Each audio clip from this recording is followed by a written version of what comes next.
지난 2년 반 이상의 코비드 팬데믹 세상은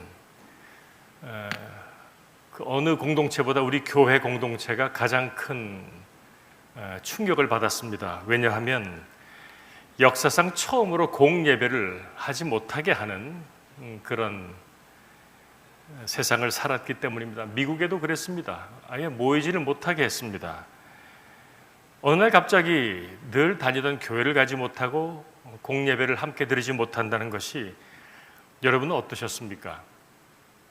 예배 생활이 달라지면서 믿음 생활도 달라졌습니다.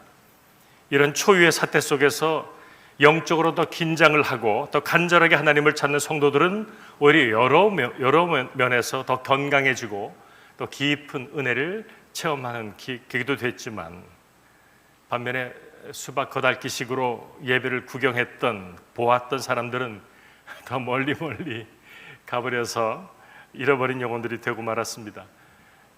대한민국도 그랬겠지만 미국에도 정말 많은 교회가 사라져 버렸습니다. 정말 많은 교회가 사라져 버렸습니다. 모이지 못하고 원해도 함께 예배드릴 수 없는 여건과 환경 속에서도 믿음을 굳건하게 지키는 사람들, 그들은 어떻게 믿음을 지키는 것일까요? 특별히 제가 다니는 북한 땅의 지하 교인들, 또 핍박받는 이슬람권의 그리스도인들은 어떻게 예배하는 것일까요? 무엇이 진짜 예배일까요? 묻게 되고 생각하게 되는 것이죠. 그래서 오늘 말씀은 예배란 무엇입니까? 너무나 예배에 대한 말씀을 많이 들었겠지만 오늘 다시 한번 새겼으면 좋겠습니다. 여러분, 예배의 원형은 구약의 모세 시대 때 하나님이 주셨던 율법에 있는 제사 제도가 우리 예배의 원형입니다. 이스라엘 백성들이 출애굽하고 3개월째 도착했던 시내 산에서 하나님은 거의 1년을 머물게 했습니다. 지도를 보시면 시나이 반도 위에서 빠져나와서 윗길로 가면은 한 4주면 도착할 길을 하나님은 밑으로 돌리시면서 시내 산 앞에서 1년을 머물게 합니다. 약속의 땅 가게 하시겠다고 구해내셨는데 왜 1년을 머물게 하십니까? 거기서 하나님이 뭘 주셨습니까? 율법을 주셨습니다. 거룩한 산으로 모세를 부르시고 40일 동안 그에게 율법을 주셨습니다. 왜 그럴까요? 한시가 급한데 왜 그렇게 1년 동안이나? 430년 애굽살이 했습니다. 저들에게 가장 시급하고 중요한 일은 정체성 회복입니다. 내가 애굽 사람인지 아니면 하나님의 백성인지 정체성, 아이덴티티를 새롭게 하는 것이 무엇보다 중요했기 때문입니다. 430년 살았으니 겉은 유대인이지만 속은 다 애굽 생활에 젖어 있는 사람들이 그 사람들입니다. 우리 미국에서는 우리의 자녀 세대 2세를 바나나라고 부릅니다.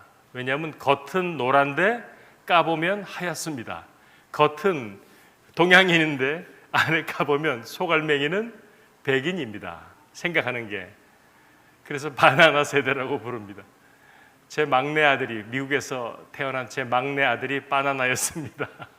녀석은 한국 녀석인데 어릴 때부터도 제가 너는 코리안 아메리칸이다, 너는 한국인 미국인이다. 그러면 No, I'm American. 자기 아이덴티티가, 정체성이 이 양놈입니다. 백인입니다. 친구도 다 외국 친구들입니다. 저를 향한 북한 선교와 한민족 선교는 저와 집사람뿐 아니고 저희 아이들도 함께 부르신 것을 제가 압니다. 그래서 기도했습니다. 하나님, 이 녀석이 바나나가 되지 않고 안과 밖에 다 한국 사람이 되어야 할 텐데 기도했습니다. 하나님의 은혜로 지금은 카카오를 우리말로 보낼 만큼 이제 코리안 아메리칸 되어 있습니다. 지금 이스라엘 백성이 그렇다는 말이요. 겉은 유대인인데 속은 애굽 사람이요. 완전히 애굽 문화에 젖어서 사는 그런 사람들인 것이죠. 내가 누군지를 알지 못하면 여호수아의 말처럼 아름다운 땅에서 멸절하리라. 그렇게 될 수밖에 없고, 사실 저들은 결국은 아름다운 땅에서 멸절했습니다. 하나님께서 모세에게 주신 율법 가운데 제사 제도, 예배에 대한 말씀이 중요합니다. 그래서 여러분 주보에도 있고 파워포인트에도 있는데 우리 같이 한번 봤으면 좋겠습니다. 제가 읽겠습니다. 네가 제단 위에 드릴 것은 이러하니라. 매일 1년 된 어린 양 2마리니 한 어린 양은 아침에 드리고 한 어린 양은 저녁 때에 드릴지며 한 어린 양에 고운 밀가루 10분의 1 에바와 찌은 기름 4분의 1 흰을 더하고 또 전제로 포도주 4분의 1 흰을 더하시며 한 어린 양은 저녁 때 드리되 아침에 한 것처럼 소제와 전제를 그것과 함께 드려 향기로운 냄새가 되게 하여 여호와께 화제로 삼을지니 이는 너희가 대대로 여호와 앞 회막문에서 늘 드릴 번제라.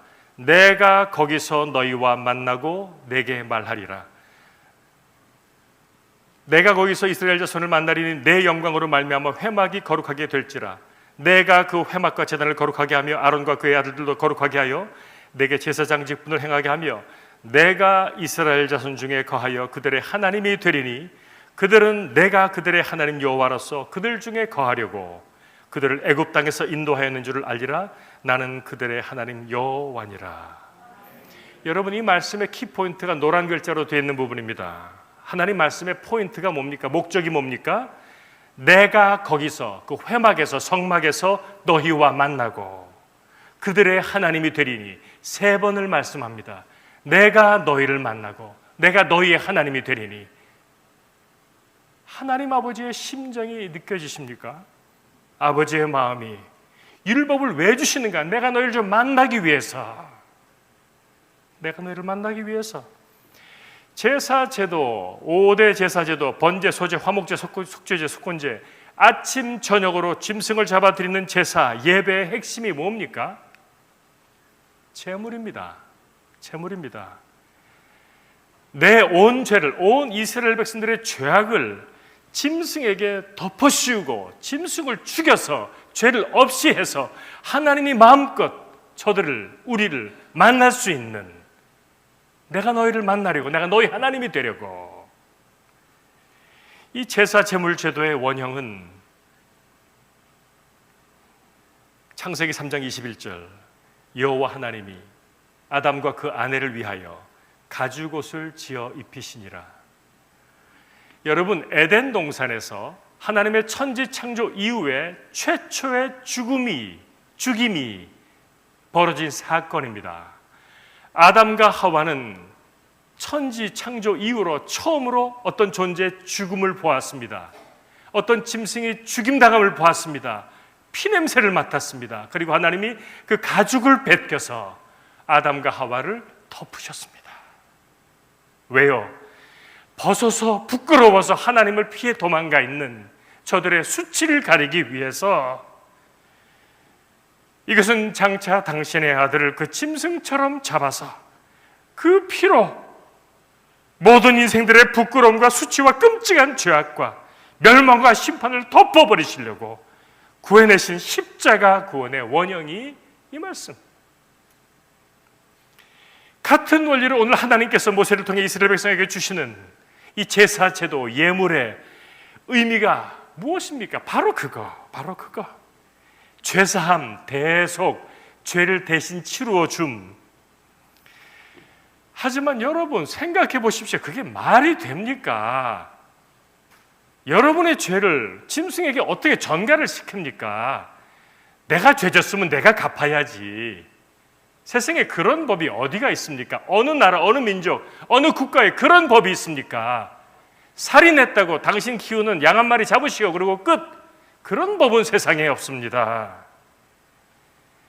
그런데 짐승에게 내 죄를 옮겨버리시겠다? 목적이 뭐라고요? 내 죄를 없애버리는 거. 하나님 만드신 제사, 이 예배의 목적은 오직 한 가지, 죄사함. 어떤 희생을 치르더라도 내 죄를 없애는 거. 그래서 죄로 말미암아 단절되어 있는, 도저히 만날 수 없는, 만나면 죽어버리는 거룩하신 하나님과 다시 연결되는 거. 그래서 오늘 말씀처럼 내가 거기서 이스라엘 자손을 만나리니 내가 이스라엘 자손 중에 거하여 그들의 하나님이 되리니 3번을 반복해 말씀하시는, 그렇게 오늘 우리와 함께 계시는 하나님을 여러분 아십니까? 여러분 삶 가운데 거하시는 하나님을 여러분은 매일매일 예배의 삶 속에서 만나고 경험하고 계십니까? 이 하나님의 막힘없는 축복을 받는 존재가 되는 것, 그것이 바로 이 제사, 이 예배, 제물의 거룩한 목적인 것이지요. 하여 대속물 어린 양 예수로 이어지는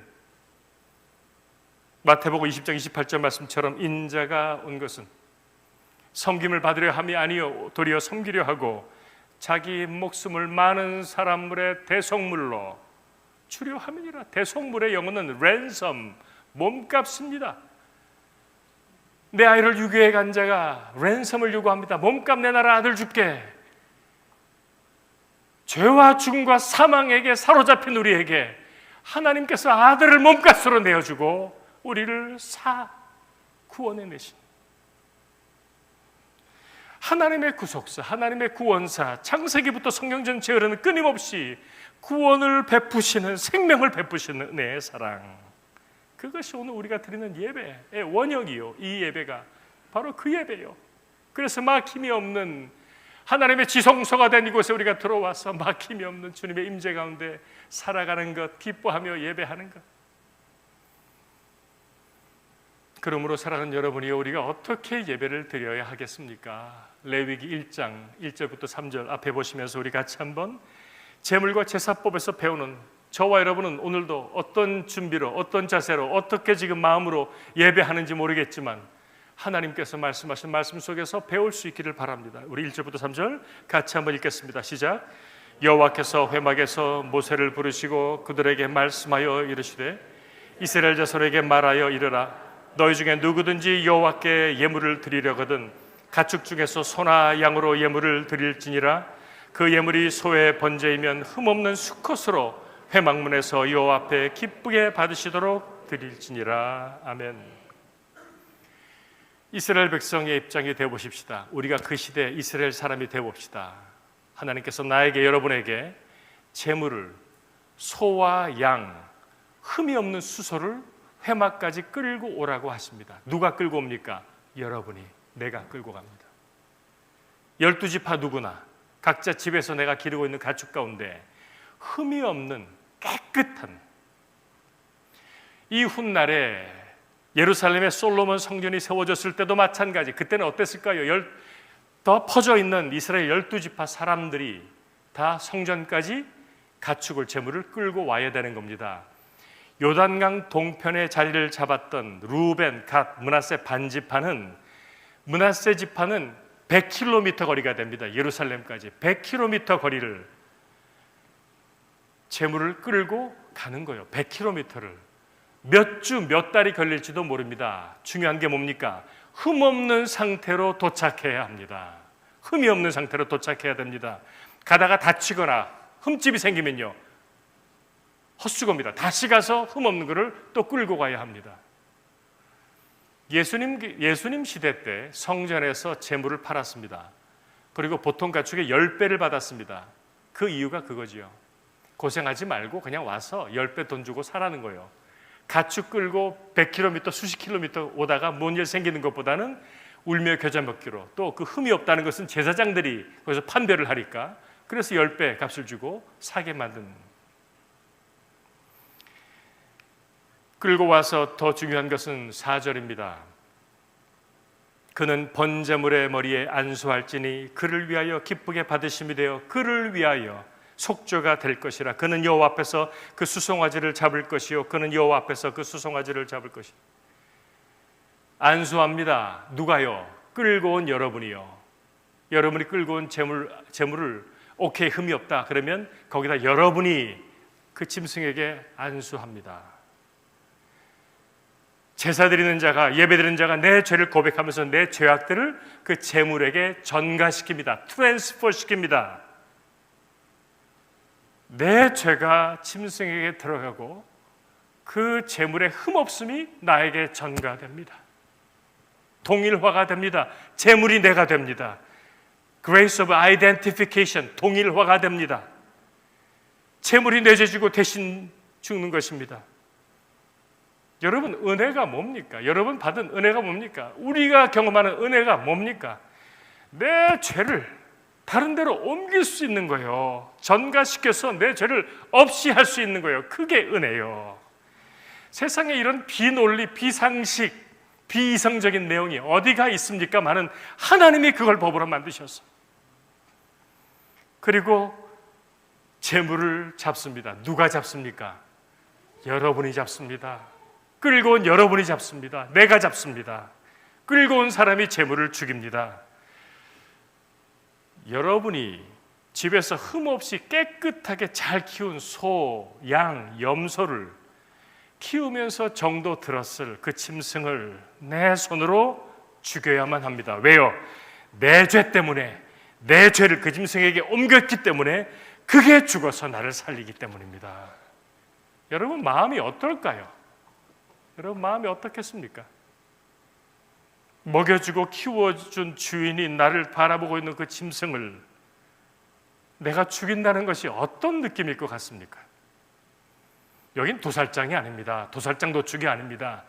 내가 내 죄를 전가시켜서 죽이는. 어떻게 죽여야 하는지 아십니까? 그 짐승의 심장을 향해서 몇 번을 찔러야만 합니다. 짐승은 쉽게 죽지 않습니다. 온 사방에 피가 튑니다. 흥건해집니다. 잔인하고 끔찍한 사륙입니다. 내가 직접 처절하게 경험하는 재물 잡는 법입니다. 미드라시 미슈나 거기에 이렇게 되어 있습니다. 소를 살육하는 방법에 대해서 세 가지 방법이 있답니다. 그 짐승의 미간을 쇠로 꼬챙이로 뇌간을 찔러서 뇌를 끊어서 쓰러뜨립니다. 혹은 심장을 찌릅니다. 그리고 동맥을 끊습니다. 가장 쉬운 방법으로 눈을 찌릅니다. 눈을 쇠꼬챙이로 찔러서 죽입니다. 세상 제일 끔찍한 피투성이 피범벅이 되는 제사 과정입니다. 짐승은 동맥을 끊어도 17분, 25분을 붙잡고 있어야 합니다. 그러면 피를 계속 흘리고 마침내 숨을 거둡니다. 여러분 아셨습니까? 여러분의 죄를 없이 하기 위해서는 여러분이 그렇게 잡아야 돼. 재물을 그렇게 잡아야 돼. 그게 내 예배요. 그게 우리가 드리는 예배요. 피투성이가 되는 레위기 제사법이요. 죄사함을 받는 것은 결코 쉬운 일이 아닙니다. 6절, 그는 또 그 번제물의 가죽을 벗기고 각을 뜰 것이요. 누가 합니까? 내가 합니다. 여러분이 합니다. 가죽을 벗깁니다. 각을 뜹니다.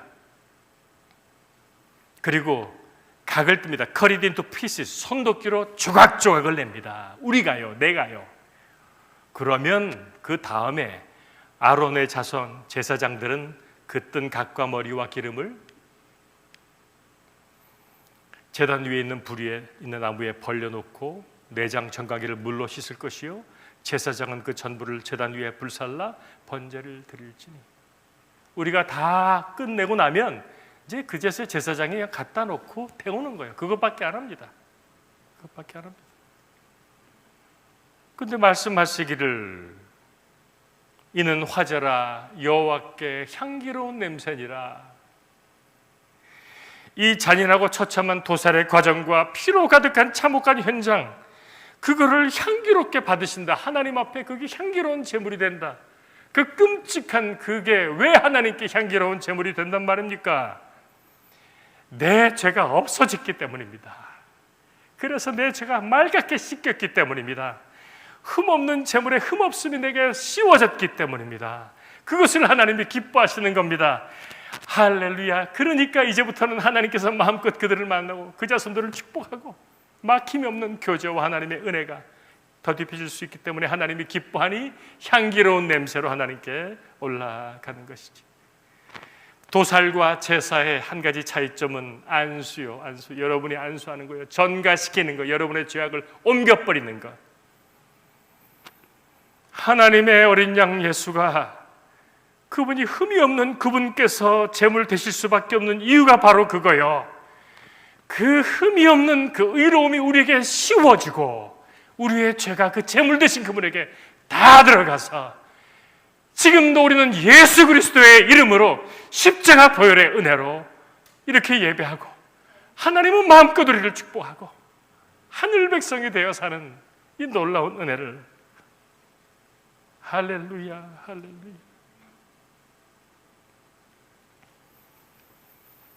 저와 여러분이 그렇게 키우던 아름다운 이쁜 양과 염소를 잔인하게 죽여 각을 뜨고 그렇게 다 드리고 죄사함을 받았다고 하면, 그리고 집에 돌아오면 여러분 죄를 쉽게 지을 수 있습니까?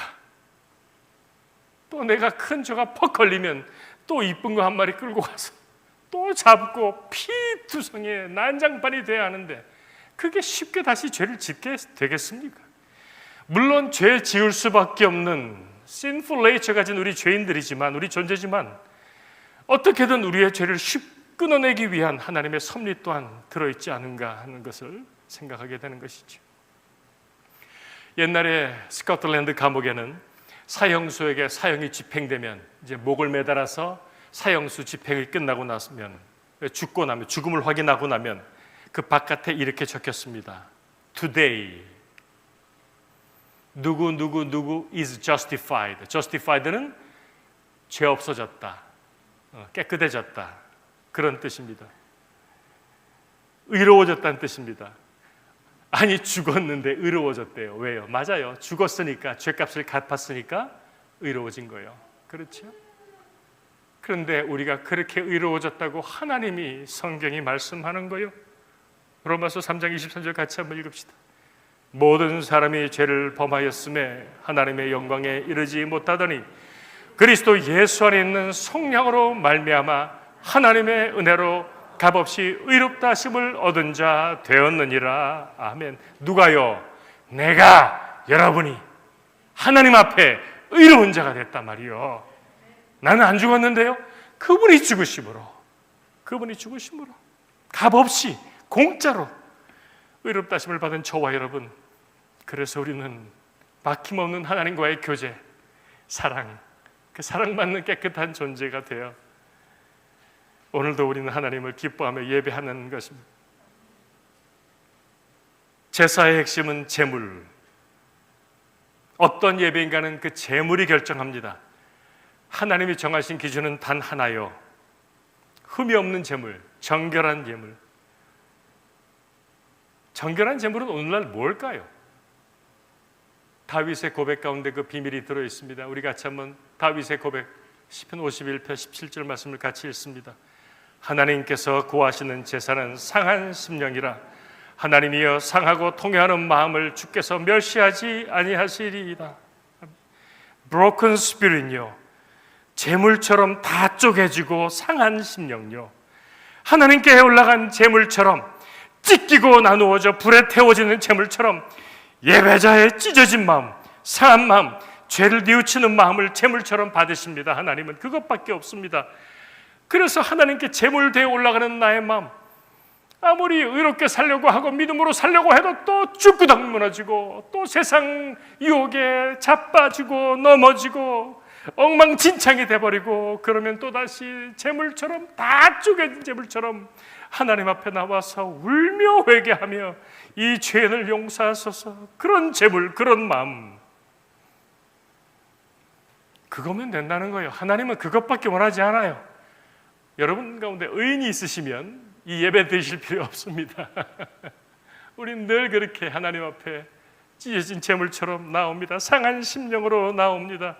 하나님은 그걸 기쁘게 받으시고 예수의 보혈의 은혜로 또 덮으시고 우리를 살리십니다. 그것이 바로 오늘 예수께서 말씀하시는 예배입니다. 아버지께 참되게 예배하는 자들은 영과 진리로 예배할 때가 오날이 있더라. 아버지께서는 자기에게 이렇게 예배하는 자들을 찾으시느니라. 하나님은 영이시니 예배하는 자가 영과 진리로 예배할지니라. 영과 진리 안에서 in spirit and in truth, 성령 안에서 내가 온 영으로, 그리고 진짜로 쇼 말고, 어쩌면 지금 여러분 가운데는 다른 생각하는 분이 분명히 있을 겁니다. 저도 경험해봐서 압니다.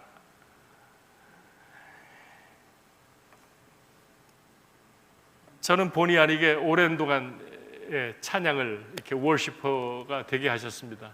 한때는 미국 가서 나는 신학 공부한 목사인데 전도사인데 왜 이렇게 찬양만 시키나 그렇게 불평도 한 적이 있었습니다만 나중에 깨닫고 난 것은 하나님을 예배, 찬양하는 것만큼 복은 없고 은혜가 없습니다. 그런데 오늘도 우리 찬양팀이 찬양했는데 저는 한번 묻고 싶은 거예요. 하나님께 찬양 드릴 때 정말 하나님의 보좌 앞에서 했는가? 제가 찬양팀들을 훈련시킬 때는 그럽니다. 여기 섰을 때, 어느 자리든 섰을 때, 여기 무대가 아니지요. 우리 다 똑같이 지성소 안에 들어와 있습니다. 여기 섰을 때 사람이 보이지 않아야 합니다. 회중이 보이지 않아야 돼요. 주님의 보좌만 보여야 돼요. 목숨 걸고 선교하는 교회 하나님의 은혜로 가서 어느 날 찬양 드리면서 하나님이 그런 걸 깨닫게 하셨어요. 앞에 700명 정도의 회중이 무릎 꿇고 앉아서 땅바닥에서 예배드리는 교회였는데 갑자기 사람들이 푹 꺼지더니 하나님의 보좌가 열렸습니다. 오랜 동안 찬양해 왔지만 그때 깨달았습니다. 아, 여기는 하나님의 보좌구나. 그렇지요. 아멘이 한 사람도 안 나오면 어떡하란 말입니까? 여러분, 이곳은 주님의 지성소입니다. 옛날에 대제사장도 1년에 한 번만 깨끗하게 하고 들어가지 않으면 바로 죽어서 밧줄로 끌어내야만 했던 거룩한 지성소. 여기 지성소입니다. 그리고 언젠가는 찬양을 드리는데 주 예수보다 더 귀한 것은 오늘 찬양을 드리는데 우리 큰아들 얼굴이 이렇게 스쳐가는 거예요. 내 앞에 눈을 감고 주 예수보다 더 귀한 것은 없네 하는데 하나님이 나한테 너한테 예수님보다 귀한 게 네 아들이다 그러시는 거예요. 이쁘긴 진짜 이뻤지만 그거 어떡합니까? 주님보다 귀한 게 아들이면 어떡합니까? 예배 끝나고 기도실 가서 떼굴떼굴거리며 회개했습니다. 하나님 용서하소서, 용서하소서. 내 새 아이를 다 받으소서. 그때 주님에게 다 던져버렸습니다. 주님 뜻대로 쓰십시오. 던져버렸습니다. 여러분, 어떤 마음으로 예배 준비하고 나와서 우리 찬양팀 특별히 이곳에 섰을 때 정말 주님의 보좌만 보입니까? 그리고 제가 늘 강조하는 것처럼 여러분 생애 마지막처럼 예배합니까? 우리가 오늘 예배 드리고 나가다가 뭔 일 당해서 죽으면 이건 우리 삶의 마지막 예배요. 그래도 후회 없이 그렇게 주님 앞에 섰을 때 할렐루야 주님, 제가 온전히 예배하고 주님 앞에 왔습니다. 얘기할 수 있는 그런 예배 드리고 계십니까? 주님이 그 말씀하는 거예요. 너희가 영 안에서 진짜로 예배해라. 장소가 중요한 게 아니다. 오늘도 열방 가운데 예배드리는 자가 얼마나 많겠습니까? 많은 그 중에 정말 하나님이 찾으시는, 하나님이 기뻐하시는, 하나님이 감격하시는 예배자는 몇 명이 될까요? 몇 명이 될까요? 그러므로 여러분이요, 사람들 찬양팀들이요, 그런 마음으로 예배하고 찬양하십시오. 아무도 예배 드리지 않아도, 아무도 찬양하지 않아도 나 한 사람만의 찬양과 예배로도 하나님은 기뻐하시고 영광을 받으시는 그런 예배, 그런 찬양 드리는 자가 되기를 주의 이름으로 축원합니다. 중요한 것이 그 말씀 아니요, 아버지께서는 이렇게 예배하는 자들을 찾으시느니라. 미국에서 가장 뜨거운 교회 섬기다 보니까 주중이고 할 거 없이 저는 제 아이 셋이 어떻게 컸는지 잘 기억이 안 납니다. 우리 집사람이 고생했죠. 저희 집 옆집에 있는 아파트 사는 그분은 제가 야간업소에서 노래하는 사람인 줄 알았답니다. 늘 새벽에 기타를 들고 집에 들어오니까. 어느 날인가도 기억합니다. 새벽 2시쯤 끝났습니다. 집회가 다 정리하고 혼자 집에 가려고 똥차를 타고 이제 시동을 거는데 하나님이 이제 노사야 고맙다. 고맙다. 고맙긴요. 하나님, 제가 고맙죠. 제가 고맙죠. 여러분, in spirit and truth, 진짜로 드리는 예배가 아니면 어떻게 되는지 아십니까? 저 끔찍하지만 하나 나누고 싶습니다. 카스트라토는 게 있습니다. 카스트라토의 뜻은 male singer with a soprano입니다. 소프라노를 음색을 내는 남자 성가사라는 뜻입니다. 이것은 중세 가톨릭 교회에서 메스, 예배를 위해서 7살부터 9살의 사내 아이들을 거세했습니다. 카스트레이션은 거세입니다. 중세 가톨릭 교회에서, 우리 크리스천리티의 뿌리인 가톨릭 교회에서 변성기가 지나기 전에 7살부터 9살짜리의 사내 아이들을 거세했습니다. 그러면 성인이 돼서도 목소리가 변하지 않아요. 몸은 어른이 돼서 폐활량이 커지는데 목소리는 소년의 맑고 가는 목소리가 되니까, 그러니까 내 옥타브를 넘나드는 신비로운 그런 목소리를 내는 것이지요. 이 카스트라토 제도를 가톨릭 교회 안에서 몇 년 동안 했다고요? 1562년부터 1903년까지 450년을 어디서요? 교회 안에서요. 많을 때는 기록에 이탈리에서만 1년에 4,000명의 소년을 거세했습니다. 1년에 4,000명, 이태리에서만. 그 당시에 보통은 절반이 죽었습니다. 거세한다는 것이 잘라내는 건데 생사를 과다출혈로 절반 이상이 죽었습니다. 어떤 기록에는 10%만 살았습니다. 90%가 죽었습니다. 100명을 카스트레이션 하면 1% 아이들만 성공적인 성가사 혹은 오페라 가수로 성공했습니다. 어디서 이런 악행이 저질러졌다고요? 사탄교회에서? 이슬람에서? 우상 섬기는 이단들이? 교회에서, 우리 기독교 뿌린 가톨릭 교회 안에서 예배를 위해서. 1589년엔 가톨릭 교황이 공식적으로 성 베드로 성당의 성가대 카스트라토를 허인을 했습니다. 1600년 교황 클레멘트 8세는 카스트라토의 노래를 극찬했습니다. 카스트라토를 만든 것은 정말 하나님께 영광이 된다, 이딴 소리를 교황이 하면서, 그러자 더 많은 소년들을 카스트라토 시켰습니다. 그러다 불과 1903년이면 지금 몇 년 전입니까? 불과 120-30년 전 아닙니까? 1903년도에 교황 파요스 10세가 공식적으로 바티칸에서 카스트라토를 금지할 때까지 450년. 목적이 뭐라고요? 예배 때 성가하라고, 하나님을 위해서. 하지만 no way! 어떻게 그게 하나님께 영광이 됩니까? 자신들을 만족시키기 위한, 자신들의 종교 집단을 위한 상상 못할 추악한 죄악들 가득한 악행이지 어떻게 그게 하나님께 예배가 됩니까? 450년을.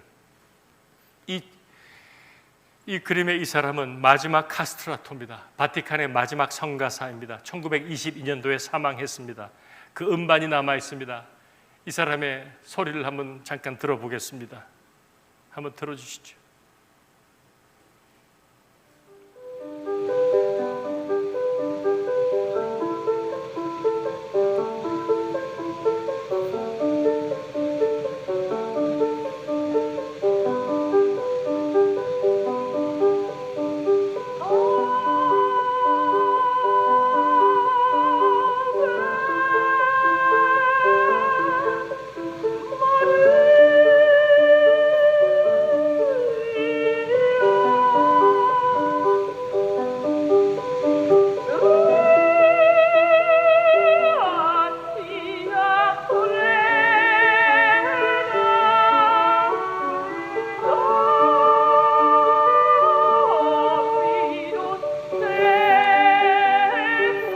됐습니다.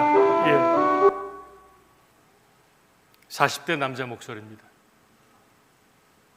여러분, 이 장면 상상할 때 어떤 느낌 듭니까?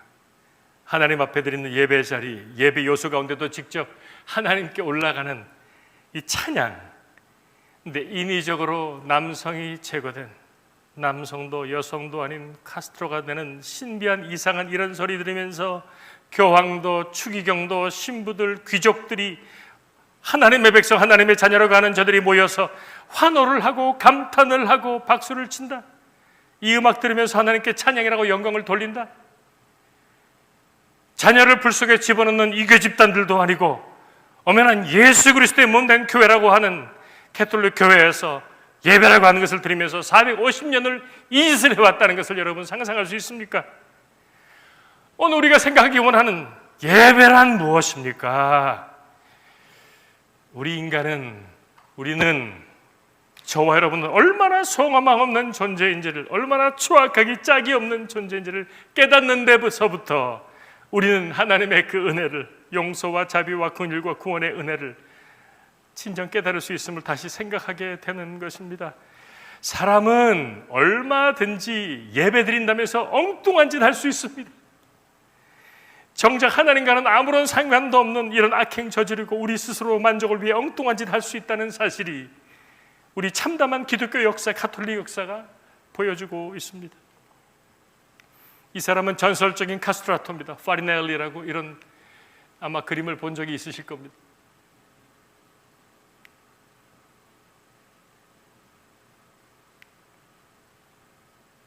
그 다음 화면, 이 사람은 교황이 정신착란증에 걸려가지고 그 교황의 명령으로 23년 동안 매일 밤 똑같은 아리아 5곡을 불러야만 했던 전설적인 카스트라토입니다.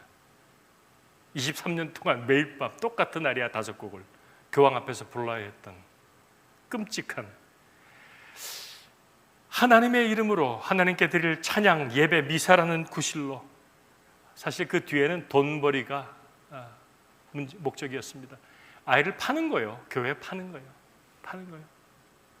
부모가 그 돈으로 사는 거예요. 죽어나가고. 하나님께서 아름답게 만드신 우리 남자아이들 수백만 명이 그렇게 거세를 당하고 절반 이상이 죽고, 그 중에 1% 남자아이들만 성공했다고는 하지만 그게 인생일 수 없는 삶을 사는 우리 하나님은 얼마나 끔찍하셨을까? 그거 들으면서 얼마나 노하셨을까? 얼마나 참담하셨을까요? 하지만 진정한 예배, 하나님이 찾으시는 예배자, 도대체 뭔지 모르는 사람들은 개의치 않는 것입니다. 이런 일들은 지금도 여전히 현재 진행 중인 것을 여러분도 아시지요. 우리가 사는 이 세상도 그러합니다. 불과 40년 전에는 동성연애는 비정상적이고 정신병이라고 했습니다. 미국에서도 30-40년 전에는 동성애자는 정신병원에 입원시켰습니다. 근데 지금 미국에서는 합법적입니다. 동성 간에 결혼합니다. 심지어는 미국의 대형 교단들이 동성애자를 목사 안수를 줍니다. 동성애를 정죄하면 감옥 갑니다. 동성애자가 예를 들어서 저를 찾아와서 남자가 둘이 와가지고 우리 결혼식을 주례해 주세요. 그래서 제가 NO 하면 저는 감옥 갈 수 있습니다. 얼마나 앞으로는 더 끔찍한 일들이 벌어질까요? 저는 손주들을 볼 때마다 너무 이쁘지만 눈물이 납니다. 이 아이들이 살아갈 세상은 하나님 어떤 세상이 될 것입니까? 어린 자녀를 가진 부모들 그런 생각 안 듭니까? 도대체 어떤 세상을 살아야 합니까? 사랑하는 율전교회 성도 여러분, 예배가 in spirit and in truth, 하나님 앞에서 온 마음과 정성을 다하고 진짜로 사랑하고 사모하는 주님 앞에 예배가 앉을 때 죄인들의 예배는 세상 죄악보다 더 끔찍해집니다. 인류 최초의 살인이 언제 일어났습니까? 예배 드리고 일어났습니다. 아담과 하와의 첫 세대 가인과 아벨이 각자 예배 드린 후에 가인이 동생을 죽였습니다. 예배 드리고 죽였습니다. 진리 안에서 하나님의 임재 안에 드려지지 않는 예배는 인간들이 자기 목적을 위한 의식, 모임, 행사 그 이상도 이하도 아닙니다. 지금도 일어나는 일이죠. 미국에도 그런 일들 많습니다. 교회가 싸웁니다. 분란이 일어납니다. 미국 제가 사는 그 동네에도 큰 교회, 이제 그 교회 건물은 한 5천만 불 정도가 되는 교회. 파가 나뉘어서 본당에서 예배하고 이쪽은 식당에서 예배하고 나와서는 예배드리고 나와서는 싸우는데 쌍욕을 합니다. 쌍욕을 해. 어떻게 하나님 앞에 예배드리고 나와서 그런 욕을 하고 저주합니까? 예배를 드리지 않는 게 맞지. 혹은 어떤 사람들은 싸우기 위해서 예배하는지도 모르겠지만 참 소망이 없는 참담한 죄인들의 모습입니다.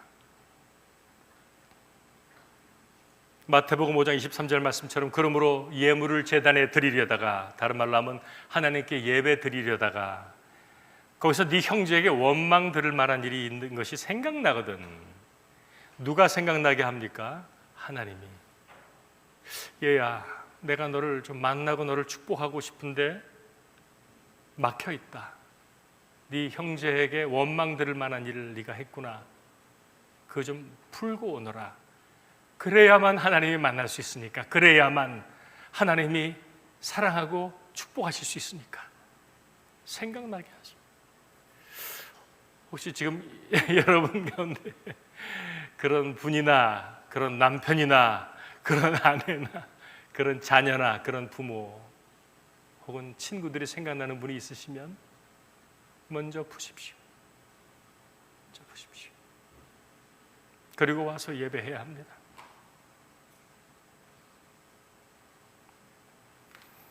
말씀을 정리합니다. 사랑하는 여러분, 무엇이 예배입니까? 여러분에게 예배는 무엇입니까? 여러분 예배에는 예수 그리스도 십자가의 피로 나의 죄가 그분에게 전가되고 내가 사함을 받는 그분의 의로우심이 예수로 옷 입혀지는 감격과 기쁨과 감사가 있으십니까? 여러분 하나님 앞에 예배할 때마다 재물처럼 상한 심령으로 오십니까? 내가 너무 믿음으로 못 살아서 너무 안타까워서 하나님 앞에 나올 때마다 죄송하기도 하고 안타까워서 하나님 나를 용서하소서, 나를 새롭게 하소서 하는 몸부림이 있습니다. 온전한 예배를 회복할 수 있기를 바랍니다. 회개라는 메타노의 원뜻은 돌아온다는 뜻입니다. 갔다가 돌아옵니다. 하나님 앞에 머물러 있는 줄 알았는데 어느새 내 발걸음은 세상 유혹으로 허탈한 것들로, 요즘처럼 미디어 천국에 사방천지 예배 전에도 핸드폰 보고 앉았고, 이게 뭡니까 여러분? 이게 뭡니까? 그런데 하나님 앞에 예배가 됩니까? 하나님이 기뻐 받습니까? 내 마음과 생각은 엉뚱한 데가 있는데 이 자리에 앉아있다고 예배가 되는 것입니까? 하나님은 그런 예배 받으실 분입니까? 당신 위에 아들을 내주신 하나님 앞에 그 정도 예배하고 삽니까? 우리가 그래야 합니까? 하나님 그것밖에 안 되십니까? 찬양을 준비하고 예배를 준비하는 여러분의 삶에 예수의 보혈이 늘 흐를 수 있기를 바라는 것입니다. 그래서 하나님의 소원처럼 내가 거기서 이스라엘 자손을 만나리니, 이게 가능해지니까 예배의 가장 큰 장애물이 뭡니까? 익숙해지는 겁니다. 저는 목사라서 그걸 너무 잘 알아요. 너무 많이 익숙해졌어요. 저는 제 생각하니까 지금 한 40년 찬양을 했는데 한 30년은 송 리더였어요. 근데 그 다음부터는 내가 월시퍼가 됐어요. 교회는 송 리더 필요 없습니다. 월시퍼가 필요합니다. 아멘입니까? 음악적으로 잘 맞추는 거 중요하지만 먼저 내 마음이 하나님을 사모하고 그분이 내 음이 틀릴지언정 기쁘게 받으실 수 있는 내 마음의 예배, 삶의 예배, 그게 월시퍼예요. 음정박자 안 맞아도 괜찮아요. 저희 찬양팀에도 비밀인데 한 10명의 싱어가 씁니다. 그러면 뒤에서 컨트롤하는 분이 딱 3사람 것만 올립니다. 나머지는 음이 잘 안 맞아. 그래도 얼마나 뜨겁게 찬양하는지 몰라요. That's okay. 그러면 됩니다. 하나님만 받으시면 됩니다. 여러분 어떻게 예배를 준비하고 어떤 예배 드리며 사셨습니까? 오늘 여러분의 예배를 오늘 말씀에 비추어서 꼭 점검해 보실 수 있기를 바랍니다. 나의 예배는 내 죄가 전가돼서 사함받는 감격과 기쁨과 감사가 있는가? 나는 예배 드릴 때마다 재물처럼 상하고 통해하는 마음이 있는가? 나는 정말 in spirit, 영적으로 하나님을 사모함으로 예배 드리는가? in truth, 진짜로 나는 하나님을 필요로 하는가? 그분을 정말 나는 사랑하는가? 그러므로 제가 늘 하는 말, 여러분은 하나님을 사랑하는 만큼만 예배할 수 있습니다. 여러분은 하나님을 사랑하는 만큼 예배합니다. 예배가 엉망진창인 분, 여러분 아직 하나님의 사랑을 몰라요. 하나님 그만큼 사랑하지 않아서 그래요. 그런 남녀 간의 사랑도 마찬가지예요. 우리 집사람하고 연애할 때 뭐 다른 여자 눈에 들어오지 않아요. 오직 집사람 한 분뿐이요. 아멘이 아무도 안 나오시네. 사랑하는데 다른 여자가 들어오면 그건 아니지. 사랑하면 관심 가고, 사랑하면 그가 필요로 하는 것이 보이고, 사랑하면 그 마음을 느끼고, 여러분이 하나님을 사랑하면 하나님이 무슨 마음을 갖고 계시는지, 그분이 나에게 뭘 원하시는지 아는 거예요. 아는 거예요. 오늘 저녁에도 이 예배에 대해서 함께 찬양하고 나눌 수 있기를 바라니, 여러분 가능하면 오늘 저녁 예배까지 오셔서 이번에 주님께서 우리 율전교회 너무 새로운 마음을 주시는데 저에게 깨닫게 하신 이런 것들을 같이 나눌 수 있기를 바랍니다. 하나님이 찾으시는 온전한 예배자가 되시기를 예수님의 이름으로 축원합니다. 기도하겠습니다. 하나님 아버지, 우리 사랑하는 당신의 백성들, 예수 그리스도의 피값 주고 사신 거룩하고 존귀한 백성들 한 분 한 분을 주 이름으로 축복하고, 하나님이 원하시는 막힘이 없는 주님이 마음껏 사랑하시고 주님이 품어주시고 위로하시고 고쳐주시고 채우시고 인도하시고 보호하시는 그 은혜를 마음껏 누리며 살아가는 우리 온 교우가 되게 하여 주옵소서. 아멘. 아버지가 찾으시는 그 한 사람, 그 예배자가 되도록 은혜를 더하여 주시옵소서. 아멘. 율전교회 예배를 통하여 하나님 영광받아 주옵소서. 아멘. 예수님의 이름으로 감사하며 기도합나이다. 아멘. 아멘.